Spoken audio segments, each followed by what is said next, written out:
9 life hacks that can help you survive emergency situations. In an emergency situation, the first thing that comes to your mind is the advice from your family and friends. However, some of this popular advice are just a myth and can be even more harmful for you. So here are 9 hacks that can help you survive. Object in the eye. If it happens that you got a piece of glass or other sharp object inside your eye, do not do anything. Immediately ask a friend to drive you to the hospital. Or call emergency if there's no one around you. Rubbing your eyes might cause permanent damage to your sight. However, if it is just an eyelash, firstly clean your hands before anything. Secondly, blink many times until you wash the eyelash out. And by using a wet and clean piece of cloth, remove from the corner of your eye. Setting a bone on your own. No matter how many episodes of Grey's Anatomy you have watched, you should never try to set a dislocated joint on, unless you are a surgeon, of course. By forcing the bone into its right position, you may cause additional injuries to the person and the resulting litigation. If you have seen the medical drama though, you probably know that the best thing to do is immobilize the injured member and go to the hospital as soon as possible.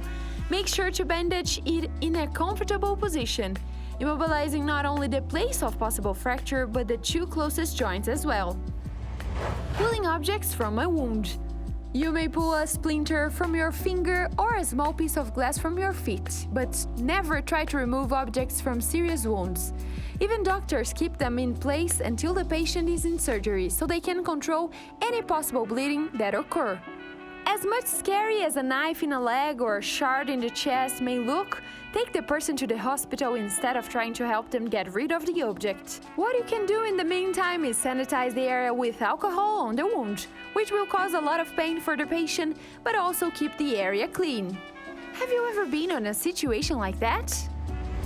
Skin glue for minor wounds. In most cases, stitches are the only way to close a wound. However, it's a long and painful procedure, and you will have to remove them after healing. But in some cases, skin glue can be just as effective. In fact, it is quicker to apply and less painful. Before applying the product, make sure to wash the wound with cold water and stop the bleeding by pressing the wound. Hold the edge of the cut and apply skin glue along it. Alcohol and vinegar don't reduce fever. Rubbing a person with a fever using alcohol or vinegar respectively may cause them intoxication and significantly raise acidity, which is especially dangerous for children. So do not repeat this outdated advice at home. A fever can be reduced by hydrating the ill person with water or natural juices and turning down the temperature to make the room cooler. If they don't get better after all that, it's best to see a doctor. Don't try to lift up a person who fainted. On contrary of many believe, you should not try to lift a fainted person. Fainting occurs when your brain temporarily lacks blood supply, causing you to lose consciousness. If someone faints in front of you, position the person on their back. Raise the person's legs above the heart level, about 12 inches, if possible. If the person regains consciousness within 1 minute, make sure to not let them get up quickly and don't let them drink coffee or energy drinks right away. But if the person doesn't regain consciousness within 1 minute, call 911. Continue CPR until help arrives or the person begins to breathe. Don't use butter or sour cream on burns. Many people believe that this technique is effective only because it actually relieves pain. That happens because you keep these products in the fridge. Thus, they are always cold. Once you put them on your burn, they cause a temporary sensation of pain relief. But at the same time, butter or sour cream will dry your skin and disrupt thermal exchange, making heat to go deeper in the skin, causing even more damage. In addition, butter can increase the chances of infection on the area. The safer and best option in case of first and second degrees burns is to immerse the area in cool water for 10 to 15 minutes. This should help with the pain. In case of more severe burns, call 911. Vomiting will not help in case of poisoning. Poisoning occurs when an external substance damages health or endangers life. So sounds logic to induce vomiting to get that substance out of your body, right? But unfortunately, this is false.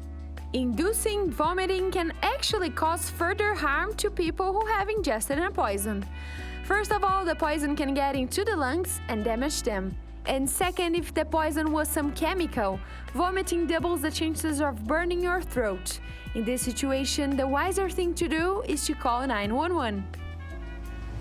Do not apply lotion to a wound. Lotion or ointment contain unwanted moisture, making the wound a perfect environment for spread of bacteria, hence increasing the chances of infection.